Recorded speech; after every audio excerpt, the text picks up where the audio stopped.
नमस्ते दोस्तों। आप सभी का मेरे यूपीएससी चैनल पे फिर से एक बार हार्दिक स्वागत है। और हम पढ़ रहे थे केमिस्ट्री ऑप्शनल, जिसका पहला लेक्चर मैंने अपलोड कर दिया है और वो पहला लेक्चर आप देख सकते हैं। तो अब हम लेक्चर नंबर 2 पे मूव करते हैं। हमारे केमिस्ट्री ऑप्शनल जो यूपीएससी में है उसका पेपर 1, और उसमें हम पेपर 1 का एटॉमिक स्ट्रक्चर नाम का चैप्टर पढ़ रहे हैं। हालांकि मेरा जो सेटअप है थोड़ा सा शॉर्टी किस्म का हो सकता है, लेकिन आप वीडियो को लास्ट तक ज़रूर देखें ताकि आपको आपके कंसेप्ट क्लियर हो। और यदि आप ये सेकंड लेक्चर पे डायरेक्टली आए हैं तो कृपया फर्स्ट लेक्चर देख लें ताकि आपको कंटिन्यूटी में लिंक बने। अदरवाइज़ आपको लिंक नहीं बन पाएगी यदि आपको फर्स्ट लेक्चर का नॉलेज नहीं है। ओके, तो यहाँ लेक्चर वाइज मैं वीडियोज़ अपलोड कर रहा हूँ केमिस्ट्री ऑप्शनल के लिए, यूपीएससी के लिए। ओके, और एटॉमिक स्ट्रक्चर हमारा चैप्टर चालू है। तो हमने पिछले लेक्चर में न्यूटोनियन मैकेनिक्स और क्लासिकल मैकेनिक्स में अंतर समझ लिया था पिछले लेक्चर के अंदर। और हमने ये भी समझ लिया था कि जो क्लासिकल मैकेनिक्स है और जो क्वांटम मैकेनिक्स है, सॉरी न्यूटोनियन और क्लासिकल नहीं, सॉरी न्यूटोनियन यानी कि classical, Newtonian and classical are same. तो न्यूटोनियन या क्लासिकल और क्वांटम, तो न्यूटोनियन और क्वांटम या फिर क्लासिकल और क्वांटम में जो डिफरेंस है वो हमने समझ लिया था। अभी के लेक्चर में मैंने आपको बताया था पिछले लेक्चर में इलेक्ट्रोमैग्नेटिक स्पेक्ट्रम के बारे में, इलेक्ट्रोमैग्नेटिक स्पेक्ट्रम के बारे में। ये क्या होता है ये जानने से पहले मैं आपको एक बेसिक आइडिया दे देना चाहता हूं, what is meant by quantization of energy. Quantization of energy, quantization का मतलब क्या है वो मैं आपको बता देना चाहता हूं दोस्तों। देखिए, ये मैं डिफरेंस आपको पिछले लेक्चर में नहीं बताया, लेकिन इस लेक्चर में आपको एक और डिफरेंस मैं आपको बता देता हूं, क्लासिकल वर्सेस क्वांटम। तो क्लासिकल का ये इम्पोर्टेंस है, ये उसमें कहा जाता है कि एनर्जी कंटिन्यूस होती है। एनर्जी क्लासिकल मैकेनिक्स में एनर्जी कंटिन्यूस होती है, जबकि क्वांटम मैकेनिक्स में एनर्जी कंटिन्यूस नहीं होती। इसको कैसे समझेंगे हम? देखिए, जो पिछले लेक्चर में हमने 2 kg का बॉल लिया था ना, वही मैं फिर से कंसिडर करता हूँ। तो मान लीजिए 2 kg का बॉल है, तो यदि मैं इस बॉल को मूव करूँ, यदि मैं इस बॉल को धक्का दे दूँ, पहले ही बता दिया दोस्तों इलेक्ट्रोमैग्नेटिक स्पेक्ट्रम पे हम जाने वाले हैं धीरे से, पर पहले उसके पहले क्वांटाइजेशन का मतलब समझ लीजिए, और क्वांटाइजेशन क्लासिकल में क्यों नहीं है और क्वांटम में क्यों है ये भी समझ लीजिए। मान लीजिए 2 kg का बॉल है और इसको मैंने धक्का दे दिया है इस डायरेक्शन में, जो एरो की डायरेक्शन है उसमें।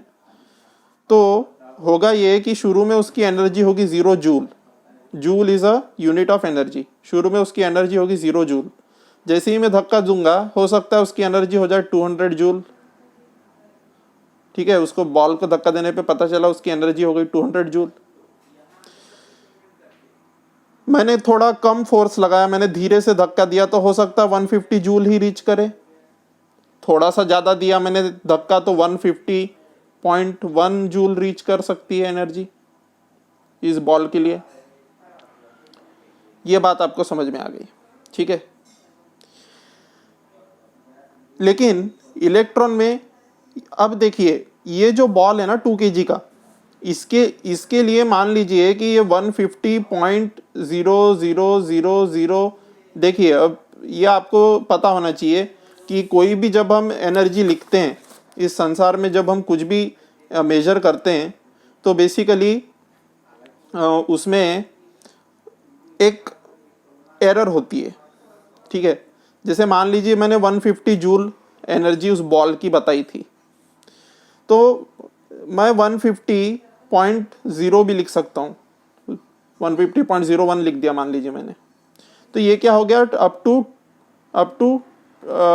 2 digits after decimal, up to 2 digits after decimal हो गया ये, ठीक है।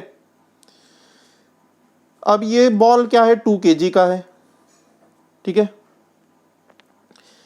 150 जूल, 150.01 जूल, ये क्या हो गई, मैक्रो एनर्जी हो गई। मैक्रो एनर्जी क्यों हो गई, बहुत बड़ी बड़ी मात्रा में है ना, ऑब्वियसली इलेक्ट्रॉन की एनर्जी इतनी ज़्यादा तो होगी नहीं, एक बड़ा सा बॉल है, माइक्रो ऑब्जेक्ट है, इसलिए एनर्जी इतनी ज़्यादा है, 150 है।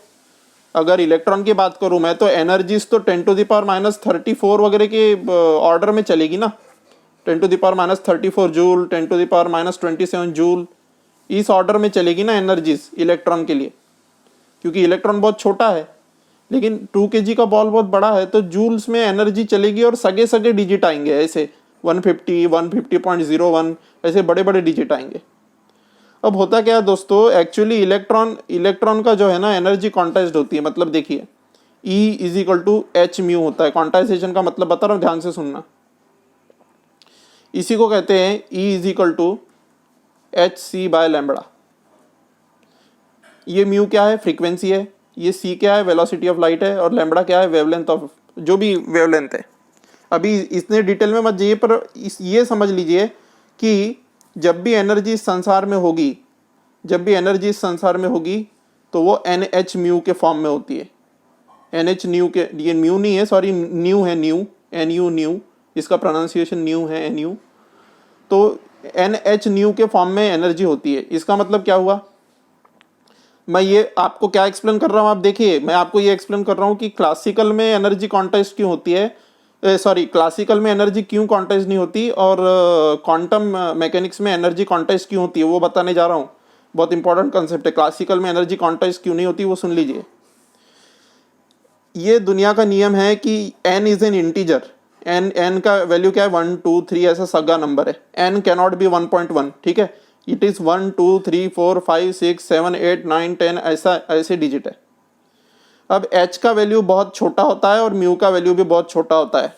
तो कभी भी जब आप E=NH म्यू को जब भी आप कैलकुलेट करेंगे, तो हमेशा वैल्यूज कुछ इस तरीके से आएगी, 10⁻⁻27 जूल, 10⁻⁻28 जूल, इस तरीके से, इस ऑर्डर में।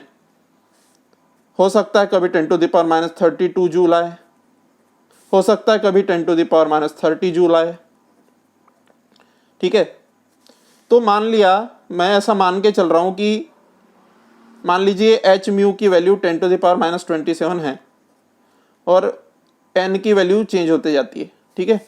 हाइपोथेटिकल सिचुएशन बता रहा हूँ, ऐसे नंबर आते नहीं है, पर एक हाइपोथेटिकल सिचुएशन कि h म्यू का वैल्यू 10⁻27 है और ये n का वैल्यू हमें निकालना है, और e का वैल्यू मान लीजिए 10⁻28 है, सॉरी -26 है।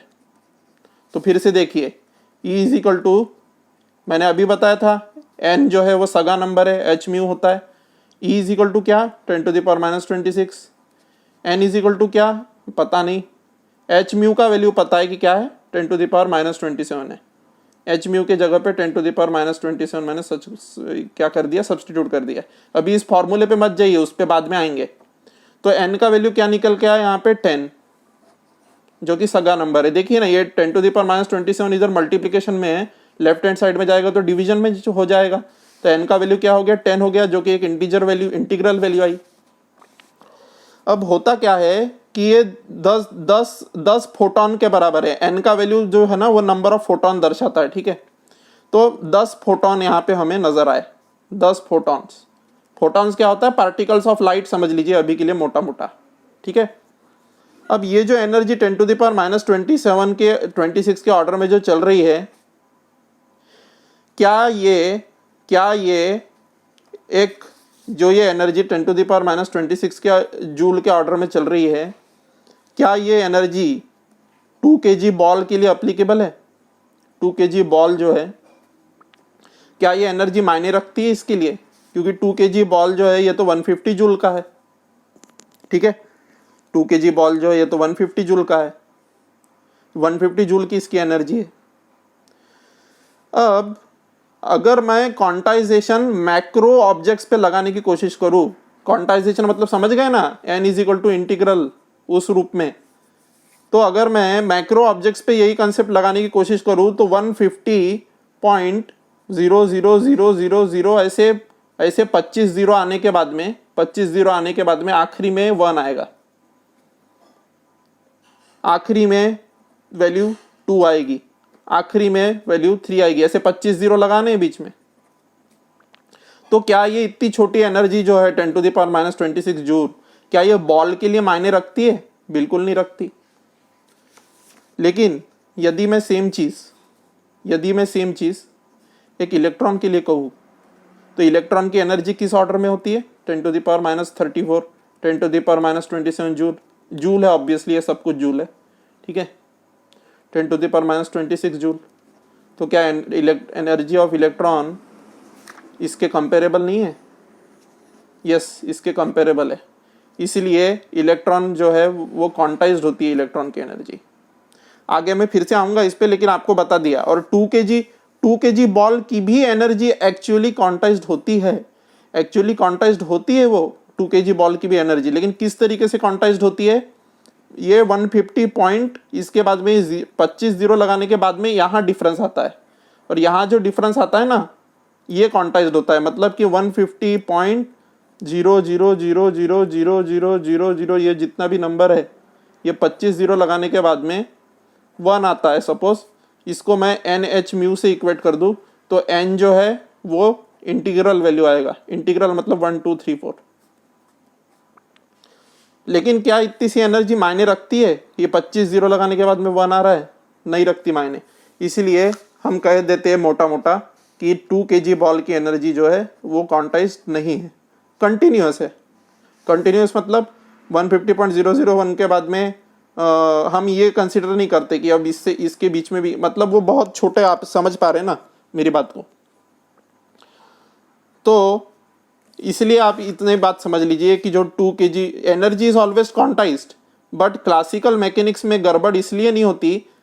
Classical energy is always quantized, but classical mechanics बड़े ऑब्जेक्ट्स को कंसीडर करता है, और बड़े ऑब्जेक्ट्स में 10 to the power -25, 10 to the power -26 ऐसी एनर्जीज मायने नहीं रखती है बड़े ऑब्जेक्ट्स में। इसीलिए क्लासिकल मैकेनिक्स में जो एनर्जीज निकल के आती है वो क्या होती है? कंटिन्यूस होती है। और जो एक इलेक्ट्रॉन की अगर मैं बात करूं, तो एनर्जी ऑलवेज क्वांटाइज्ड होती है। मतलब n is equal to 1 2 3 4 number of photons निकल के आएंगे, E is equal to NH mu फार्मूले से। अब E is equal to NH mu formula क्या है ये मैं आपको बाद में बताऊंगा, लेकिन मैंने क्वांटाइजेशन का मतलब बता दिया। इसका मतलब मोटा मोटा आप ये समझ सकते हैं, क्वांटाइजेशन का मतलब आप मोटा मोटा ये समझ सकते हैं कि जैसे ये इलेक्ट्रॉन है, मान लीजिए एक फोटॉन की एनर्जी मान लीजिए 10 टू द पावर -27 जूल है। एक हाइपोथेटिकल फिगर। फोटॉन क्या होता है? Photon is a particle of light. ये अभी मोटा मोटा मान के चलिए पार्टिकल ऑफ लाइट है, ठीक है। लाइट का वेव नेचर भी होता है, पार्टिकल नेचर भी होता है, आपने बचपन में पढ़ा होगा। लाइट का वेव नेचर भी, पार्टिकल नेचर भी, और वेव पार्टिकल डुअलिटी, उस सब पे आगे आने वाले हैं हम। लेकिन एक फोटॉन की एनर्जी जो है 10 टू द पावर -27 जूल है मान लीजिए। और तो इलेक्ट्रॉन कभी भी, जो फोटॉन होते हैं ना, ये सेगे होते हैं। सेगे मतलब सगे होते हैं। मतलब एक फोटॉन होगा, 2 फोटॉन होंगे, 3 फोटॉन होंगे, 4 फोटॉन होंगे, मतलब ऐसा पूरा फुल फिगर आएगा। ऐसा नहीं हो सकता कभी कि 1.1 फोटॉन है, बिल्कुल नहीं हो सकता। अगर एनर्जी क्वांटाइज्ड है तो इसका मतलब क्या है कि ये इलेक्ट्रॉन या तो 1 फोटॉन एब्जॉर्व करेगा, या तो 2 फोटॉन एब्जॉर्व करेगा, या तो 3 फोटॉन एब्जॉर्व करेगा, या तो 4 फोटॉन एब्जॉर्व करेगा, या तो 1000 फोटॉन एब्जॉर्व करेगा। ऐसा ही नंबर रहेगा। अब मैंने बताया था अभी कि 10 टू द पावर -27 जूल है एनर्जी एक फोटॉन की। तो पॉसिबल एनर्जीज क्या है इलेक्ट्रॉन की?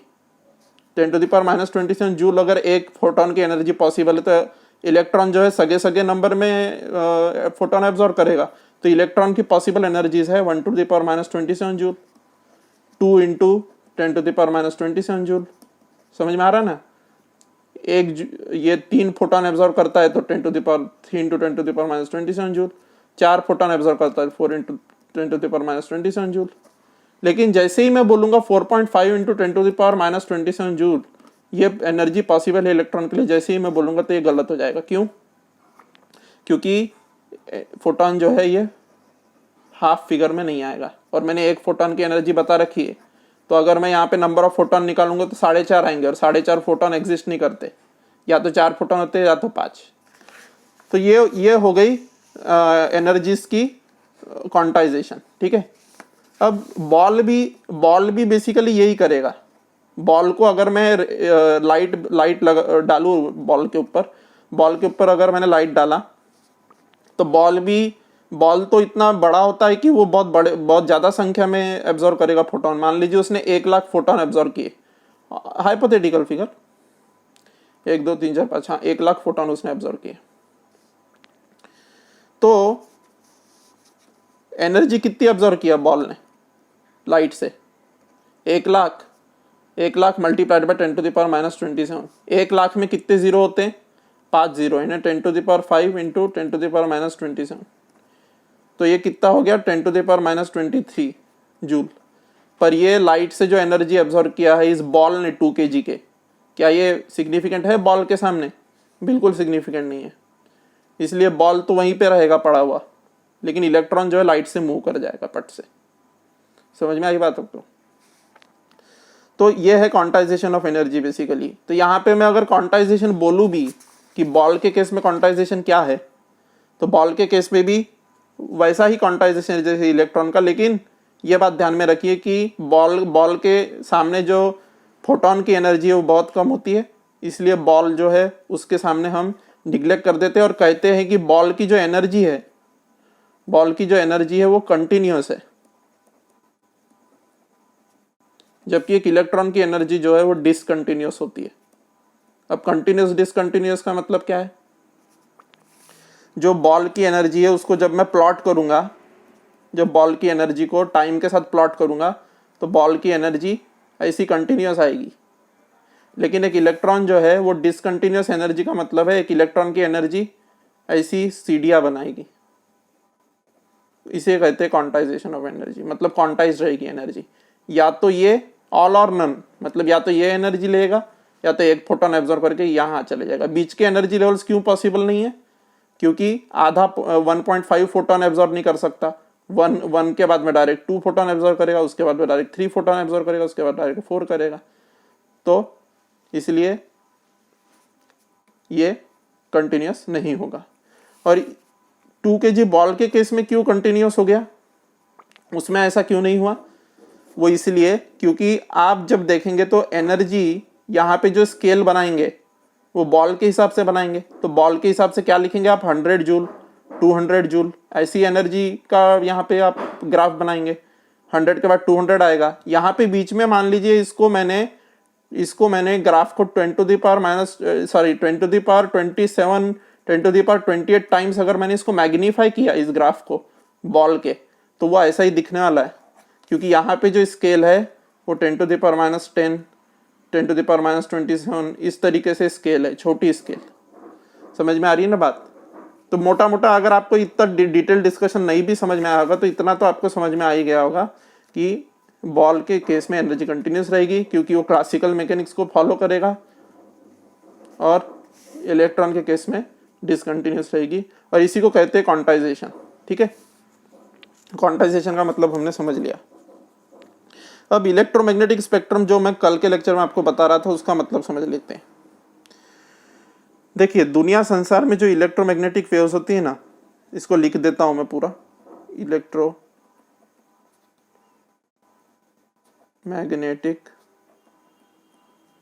वेव्स। इसमें क्या होता है, हालांकि ये एब्स्ट्रैक्ट है काफी, पर मैं आपको बता देता हूं।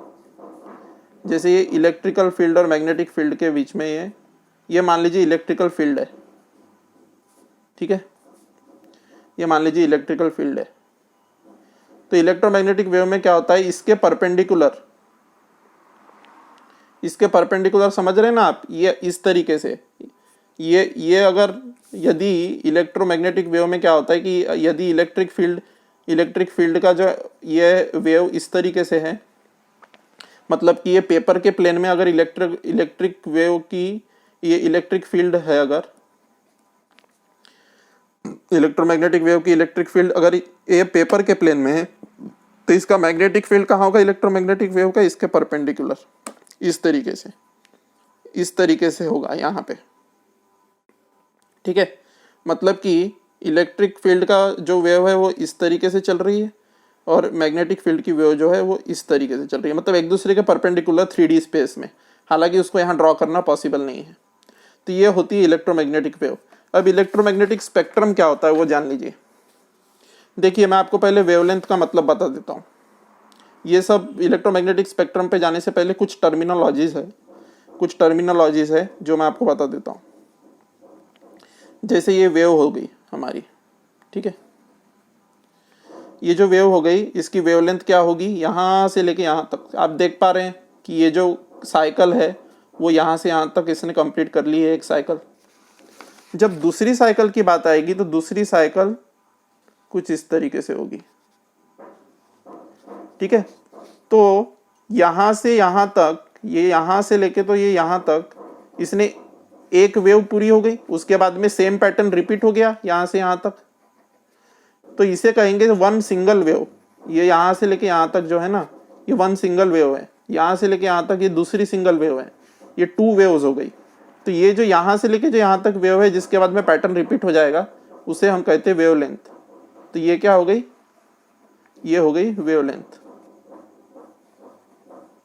ये क्या हो गई, यहाँ से लेके यहाँ तक, ये यहाँ से लेके यहाँ तक, ये हो गई वेवलेंथ।